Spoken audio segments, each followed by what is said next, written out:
Desde o início da humanidade, vivemos como prisioneiros de nossas próprias percepções.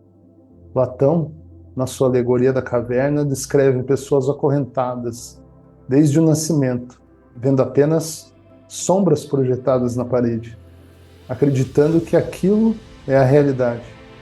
Para elas, o mundo se resume àquilo que conseguem perceber. Mas e se uma dessas pessoas se libertasse, saísse da caverna e visse a luz do sol pela primeira vez? Perceba que a realidade ela é totalmente fragmentada. A nossa percepção, nós como seres relativos, a nossa percepção é relativa. E equivocadamente criamos isso, levamos isso como se a verdade fosse relativa. Mas a verdade permanece absoluta. Ainda que você não aceite, ainda que você relativize, ela continua sendo o que ela sempre é. Vamos trocar essa palavra verdade por vida. A vida é. Não tem linguagem para definir a vida. Ela só pode ser experimentada. Diante disso, nós criamos conceitos de realidade, conceitos de vida, mas elas estão sobrepostas à vida, essa vida que é a verdade, essa vida que permanece. Perceba que a alegoria da caverna, isso já tem 2.400 anos, né? Mas continua, parece que foi escrito ontem, e continua como essa verdade. Conceitos ao longo desses milênios, desses séculos, foram vividos, tratados como verdade, tratados como parcialidade, mas a verdade continua lá. Será que essa prisão, o que era? Será que ela era uma prisão física? Será que os tornozelos estavam acorrentados? Ou era uma prisão mental, emocional? Uma prisão de conceito da verdade, sempre olhando para fora. A alegoria, a teoria da caverna, ela submete você a questionar essas sombras na parede. Mas para isso tem um grande problema, porque esse despertar ele é individual. O prisioneiro que começou a olhar aquelas sombras na parede e questioná-las, a pessoa que estava do lado não estava se questionando.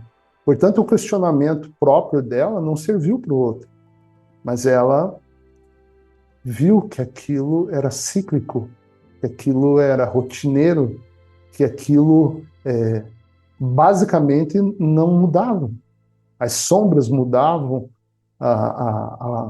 o filme visto na parede mudava, mas a essência dele continuava a mesma, aprisionando a mente a uma condição de labirinto.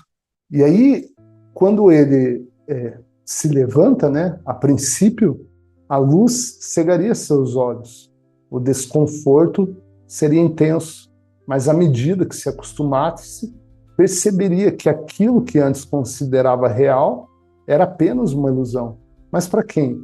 Para quem saiu da caverna, para quem se levantou, principalmente daquela percepção. Veja, não há luta nisso, só há uma percepção de que aquilo tem alguma coisa errada.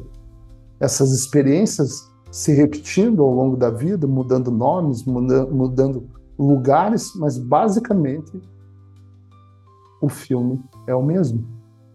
E aí ele se levanta da caverna, vê a luz, que nós podemos tratar aqui como verdade, e aí ele vê que aquilo é uma ilusão. Mas o problema da alegoria da caverna é voltar a contar para os outros. Por isso que a percepção é interna, por isso que esse curso ele foi feito para você. Você pode compartilhar a sua visão com os demais, mas isso é uma arte, isso ela vai se lapidando ao longo do caminho e você vai ver que a grande essência do relacionamento, do compartilhar, ela é amor, é a essência daquilo que nós somos. E ver o outro a partir dos olhos desse ser. E aí, essa projeção que criaria um julgamento ou até uma instrução a querer fazer o outro despertar, ela é dissolvida, porque não há essa necessidade. Agora, imagine que você está diante de uma escolha, a pílula azul ou a pílula vermelha. Essa escolha, eu faço um gancho, eu coloco ela na sequência da alegoria da caverna, porque, de alguma maneira, todos nós vemos essa projeção na parede. A questão é o quanto nós estamos submetidos a esse aprisionamento, o quanto nós vamos projetar para fora, criando, se defendendo, né? Se defendendo psicologicamente de que não, essa aqui é o que é e não tem como, não tem como mudar. Então a pílula azul, ela representa a vida como você sempre conheceu, mais do mesmo. Nada vai mudar. É uma vida de sobrevivência, de busca de conforto, de busca de autorreconhecimento. Nós vamos trabalhar o porquê que isso é assim. Nós vamos chegar na essência de saber, compreender e experimentar esses impulsos do ego, e nós vamos entender por que a pílula azul é isso. A rotina, os desejos incessantes, a busca por algo mais sucesso, mais reconhecimento, mais felicidade. Essa corrida sem linha de chegada, onde cada conquista logo dá lugar a uma nova necessidade, é a realidade da individualidade e do ego. E aí você pode se perguntar por que esse questionamento? Nós vamos chegar lá. Porque isso é um padrão da consciência. A consciência, quando ela está submetida exclusivamente ao ego, e isso existe uma timeline que a gente vai entender que o ego vai formando essa personalidade, ela vai ficando escrava, a mente submetida ao instinto de sobrevivência, ao impulso de sobrevivência do ego e de autodefesa, ele vai se submetendo e criando esse cenário repetitivo de busca de mais do mesmo. Por quê? Porque essa é a necessidade básica dele, sobrevivência e autodefesa.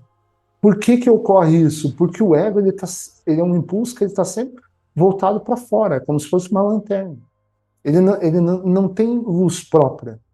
Ele é um impulso onde para lidar com esse mundo visível, para submeter a persona a esses impulsos básicos que são, por assim dizer, é a função dele. É uma ferramenta, mas um péssimo mestre. É a mente condicionada que procura algo fora de si para preencher um vazio interno. Como o ego, esse impulso, ele não tem luz própria, ele sempre vai estar vazio. Então, ele sempre vai estar buscando. Ele é, por essência, um explorador.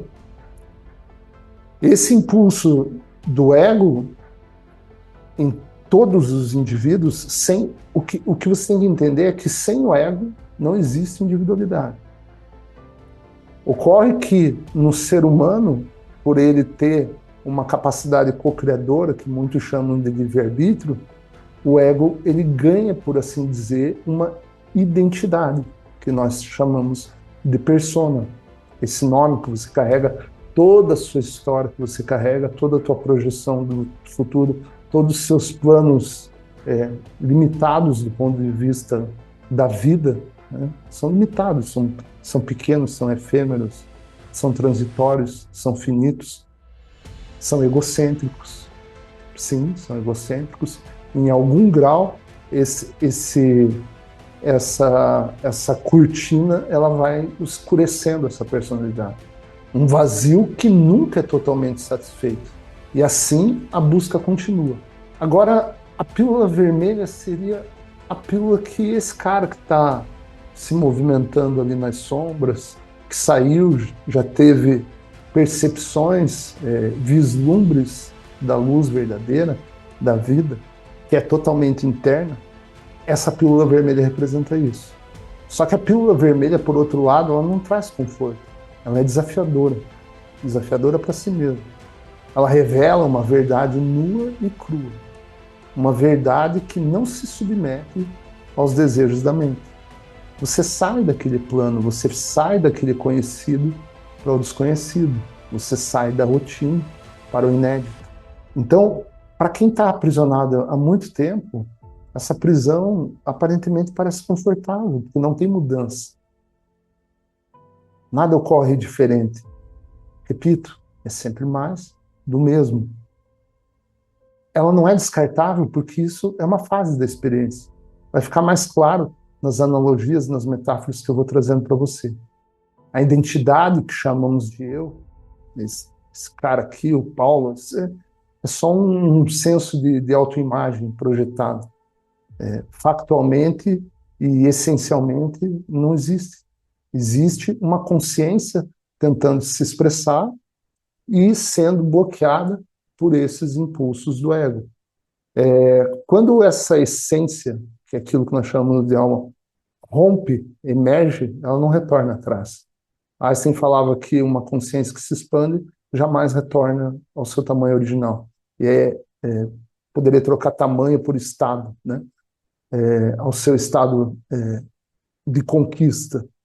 Ela não volta mais. E aí ela começa a fazer exatamente o que cada um de nós vem fazer. Expressar a verdade no mundo da individualidade. A identidade que chamamos de eu é apenas um fragmento de algo muito maior. Ao tomar a pílula vermelha, você se confronta com a dissolução das ilusões. O que é essa dissolução das ilusões? Nada mais é que a projeção, o senso de divisão, onde eu sou um e você é outro. Essa é a projeção, essa é a dualidade, essa é a mente dual, essa é o ego, essa é a percepção do ego. E você não desperta o outro a partir do próprio despertar. Você pode, de alguma maneira, influenciar, plantar sementes, mas você não desperta. Porque a realidade, o sonho, ele é próprio. E cada um só pode despertar do seu próprio sonho. E passa a enxergar além da dualidade, das correntes invisíveis que nos mantêm presos aos velhos padrões. Por que presos? Porque essa mente está condicionada. Ela está condicionada a um instinto de sobrevivência e um instinto de autodefesa plantado, imputado e influenciado pelo impulso do ego. E isso só existe no mundo da matéria. Nós vamos entender que a matéria é um jogo de ilusões.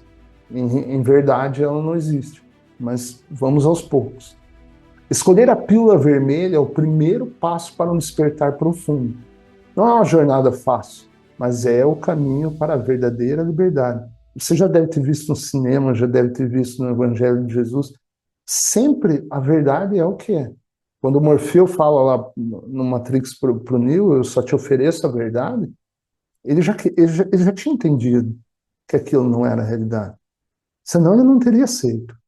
E o despertar foi dele. Ali é a representação do despertar dele e de mais ninguém. Uma liberdade que não está em acumular ou controlar.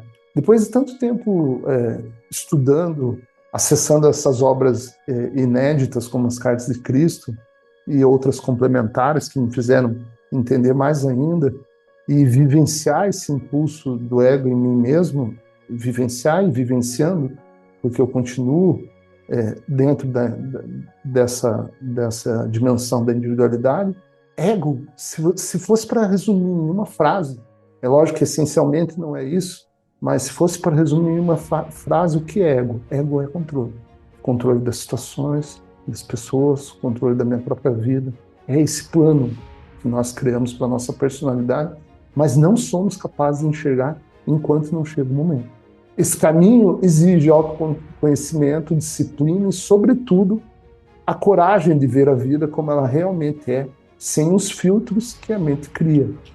Quando você vai deixando de usar, controlando esse impulso, seja dentro da lógica, ou seja dentro de uma serenidade que se faz presente muito com a prática da meditação, você vai vendo que esse impulso do ego ele começa a ceder e ele começa a dar vazão, dar espaço para uma consciência sábia, para uma consciência serena. Não precisa mais desses personagens não precisa mais colocar a culpa no outro, porque não há mais o senso de separação. Isso vem da essência da alma de cada um de nós. Ele nos ensina a observar com clareza, sem se deixar arrastar pelos impulsos de ligação e rejeição. Mais para frente, você vai entender o que são esses impulsos de ligação e rejeição e como eles trabalham na nossa consciência humana. Não vamos entrar em questão de datas, mas a existência humana, a experiência humana, ela é milenar. Se fala em 6.000 anos na Bíblia, se fala muito mais. Esse período pré-bíblico, onde a linguagem escrita se perdeu ou não existia. E a pergunta do homem, ela permanece a mesma. Sempre, sempre.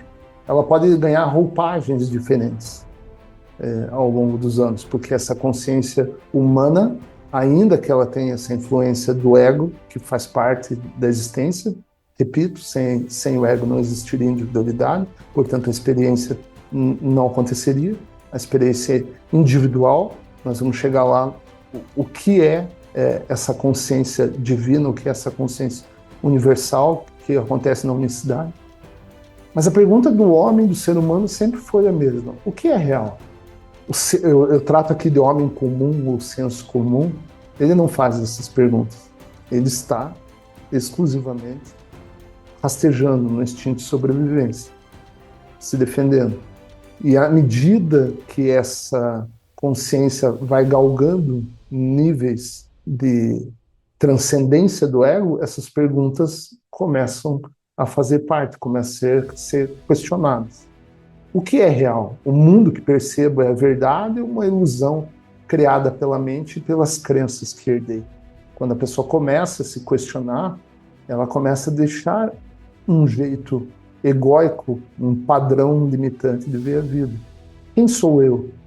Sou apenas esse corpo, esse nome, essa identidade? Ou há algo além disso? Qual que é o propósito da minha vida? Existe um significado maior ou tudo é fruto do acaso? Perceba que as experiências que a vida, que a consciência dela vai atraindo, se eu colocasse da vida, eu colocaria que a vida é arbitrária e não é. E nós vamos entender por que ela não é. Essa consciência está trazendo as experiências para ele e ele é testado, ele é exprimido na roda da vida. Existe um significado maior ou tudo é fruto do acaso? Será que eu tenho livre-arbítrio ou tudo está predestinado? São as perguntas que, num momento, o indivíduo começa a se fazer. Por que há sofrimento no mundo? Ele começa a criar divisão entre bem e mal. Na medida que ele vai galgando percepções, transcendendo esse impulso dual de separatividade, ele vai ver que não é bem assim. O mal realmente existe ou apenas uma falta de compreensão? O que acontece após a morte? A consciência se extingue ou continua a sua jornada? Será que eu posso conhecer a verdade ou tudo é apenas interpretação e perspectiva? Pare por um instante e sinta quais dessas perguntas ressoam dentro de você. Alguma delas já passou pela tua mente? Alguma te inquieta mais do que outra? A jornada da alma é um caminho de expansão.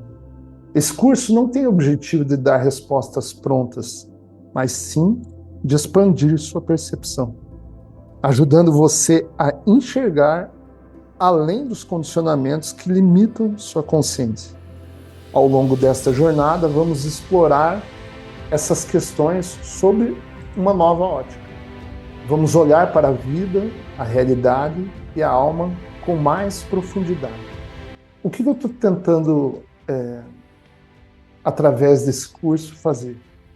É dividir a minha experiência literária de tantas obras que a minha consciência foi galgando durante essa vida, desde da Bíblia até as obras complementares das cartas de Cristo que foi me trazido. Sobretudo a minha experiência da prática e da vivência delas. Como eu trabalhei esses impulsos do ego na minha vida, como eles forjaram a minha consciência e como eles foram transcendido em compreensão, e ainda estou nesse trabalho, mas de tanta, sobretudo ainda, de tanta fantasia e ilusão que eu também criei.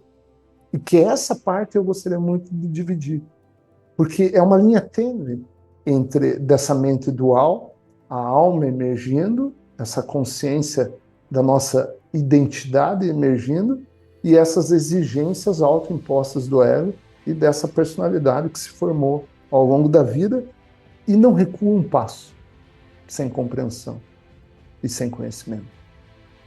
Nem um passo, mas ela cria fantasias para te manter dentro da caverna. Ela troca, ela substitui projeções, ela substitui imagens na parede, sombras, para te manter acorrentado. Perceba que um grande calibrador disso é a alegria. Perceba a alegria de uma criança, onde o ego está sendo formado, e pegue um adulto. E hoje, nos tempos que nós estamos, pegue um adulto bem novo, com 20 e poucos anos, 30 anos, ele já vai ficando dono da verdade. Ele já vai criando o senso e o conceito de realidade dele. Nesse ponto, ele já está projetando que a realidade é relativa. A realidade é relativa. A verdade é absoluta. Ainda que nós não tenhamos acesso à integralidade dela. Mas nós a experimentamos. Eu sempre digo que o amor, ele não é um verbo de prática. Ele não é uma linguagem que define. Ele é uma classificação daquilo que é essencial e que nós experimentamos.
Bom, agora que você já viu onde você caiu aqui, o que foi atraído para a tua consciência, principalmente, talvez você não entenda plenamente isso, mas você vai entender.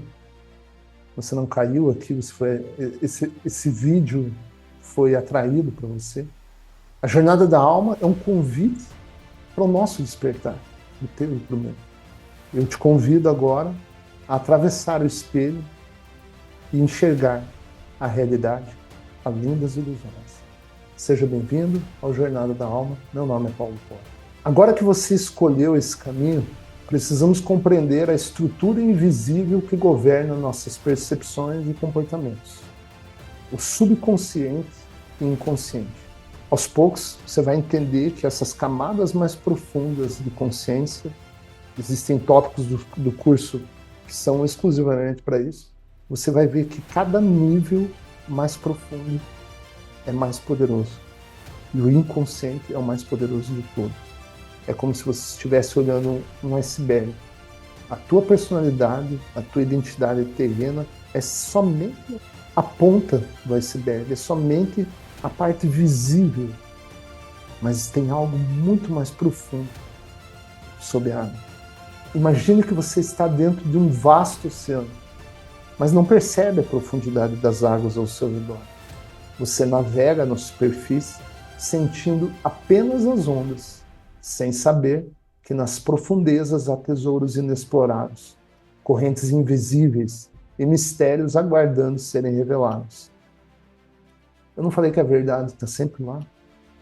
Ela só está oculta da consciência humana. E aos poucos você vai descobrindo. Por isso, desde os primórdios da humanidade conheça a ti mesmo. Nós estamos nos conhecendo. Isso é uma liberdade inimaginável. Esse oceano é a sua mente. E o inconsciente é essa dimensão oculta que governa grande parte de suas percepções, emoções e decisões. Muito se fala em livre-arbítrio. Tome cuidado. Em geral, não escolhemos. Só nos submetemos. Tem que ter muita consciência para escolher. Ao longo da vida, somos condicionados por crenças, medos e padrões automáticos que operam nos bastidores da nossa consciência. Sem o conhecimento, é impossível. E aqui eu trago o autoconhecimento, porque o conhecimento, primeiro que ele é dificílimo, né? As cartas de Cristo é um conhecimento exclusivo, inédito, que vem num momento onde ele dilacera conceitos e teorias e teologias e tudo mais que serviu, ainda que tudo isso serviu como degrau na vida de cada um de nós. E não é excludente. Acontece que quando você chega ao topo, a escada não é mais necessária. Ao topo da tua própria consciência, da tua própria percepção, você sempre vai galgar níveis. Esses níveis de consciência são inéditos e infinitos.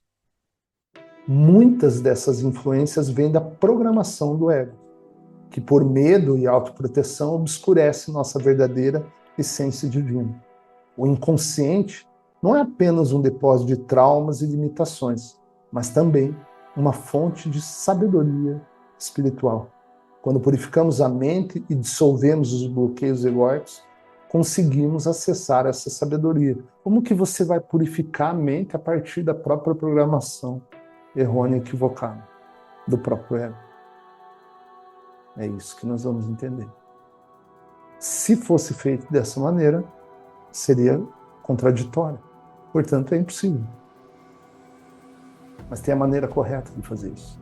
Conseguimos acessar essa sabedoria e nos reconectar com a nossa verdadeira identidade. A metamorfose da borboleta é um processo fascinante e cheio de simbolismo. Ela passa por fases distintas. O ovo, a larva, que é a lagarta, né? A pupa, que é a crisálida, e finalmente a borboleta adulta. Mas se olharmos para essas três formas mais marcantes, a lagarta, a crisálida e a borboleta, encontramos um ciclo profundo de transformação e renascimento. Veja, são três fases da borboleta acontecendo dentro dela mesma. Isso é muito semelhante com a nossa consciência. Cada fase tem o seu papel, tem o seu devido propósito. É um amadurecimento dessa consciência para novos níveis de percepção, sempre se aproximando mais da intenção divina da verdade. O início da jornada, a lagarta representa a fase terrena, onde o ser vive para crescer e se fortalecer. Ela rasteja pelo mundo, se alimenta vorazmente e experimenta as limitações do chão. Veja que isso aqui ele é muito próximo com a consciência humana do senso comum, do homem comum. Basicamente é isso que ele faz. Ele busca as necessidades básicas da vida. Não tem muita reflexão.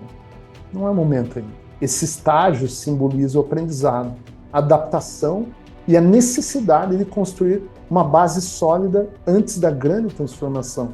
Veja, ele está se preparando. Como a borboleta, ela está se preparando para um novo processo. Tudo é gradual dentro do aspecto da consciência. E consciência é a verdade. E a verdade é a vida. Agora nós vamos para a crisálida. O processo de transformação, em um momento decisivo, a lagarta se isola dentro de um casulo e inicia uma mudança radical.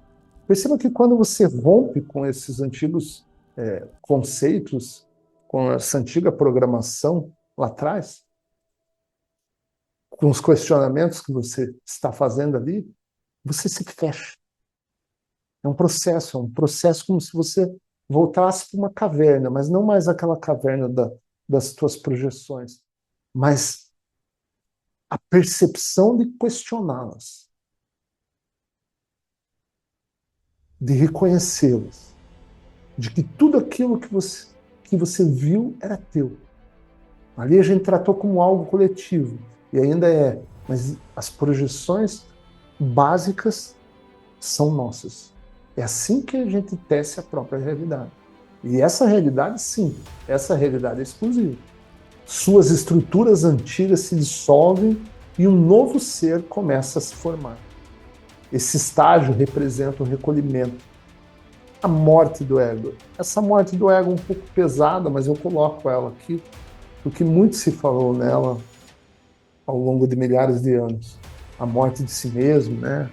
Que como Jesus falava, algo tem que morrer dentro de si, e não deixa de ser, mas vamos usar uma palavra como transcendência, que não, ele vai morrer, mas ele vai morrer de uma morte natural, porque se for exigida não é uma morte verdadeira, é a projeção do próprio ego. Veja, é sutil. Esse caminho é um caminho estreito, muitos chamam de fio da navalha, mas você chegou nesse ponto. É para você que eu estou fazendo esse curso. A transformação interna e a paciência necessária para que a verdadeira essência se manifeste. Está emergindo. É um transbordo. Já estava lá. Já está. A crisálida é o limiar entre o velho e o novo, onde a metamorfose acontece longe dos olhos do mundo. Perceba, longe dos olhos do mundo. Longe dos olhos do mundo. É o teu processo. Ninguém vai entender. A pessoa que está do teu lado, que vive com você, da tua família, ela não vai entender. O processo de consciência, ele é muito interessante, porque você vai atraindo consciências semelhantes ao teu estado de consciência. E talvez muita gente que está ao redor de você, você atraiu num outro momento. Há uma compreensão, não há um julgamento nisso. Mas você vai ver que o outro, ele continua na mesma caminhada dele, na mesma velocidade, no mesmo passo a passo, sem julgamento. Você compreende. Mas você vai vendo que consciencialmente há um abismo entre vocês. É assim, esse é o processo. A borboleta, enfim. A liberdade do voo, finalmente surge a borboleta, rompendo o casulo e estendendo suas asas. Esse ser agora pode voar, explorar novos horizontes e viver de forma mais livre e plena. A borboleta simboliza o despertar, a ascensão, a leveza e a realização do potencial verdadeiro. Esse processo reflete a jornada da alma. Primeiro, vivemos uma fase terrena de aprendizado, a lagarta, lembra? Depois, passamos pelo desafio do autoconhecimento e da transformação interior, a crisálida, até que finalmente despertamos para uma existência mais plena e elevada, a borboleta. Veja que, na medida que essa metamorfose ocorre, novos níveis de percepção e, consequentemente, de vivência, de liberdade, de experimentação vão ocorrendo. A borboleta não renega a sua vida como lagarto, pois foi essa experiência que possibilitou sua transformação. Da mesma forma, cada etapa da nossa jornada é essencial para nos tornarmos quem realmente somos. Isso tem que ficar bem claro. São degraus de ascensão, de consciência, de reconhecimento do meu próprio ser, do seu próprio ser. E aí, todo o resto vai sendo descartado, inevitavelmente, naturalmente.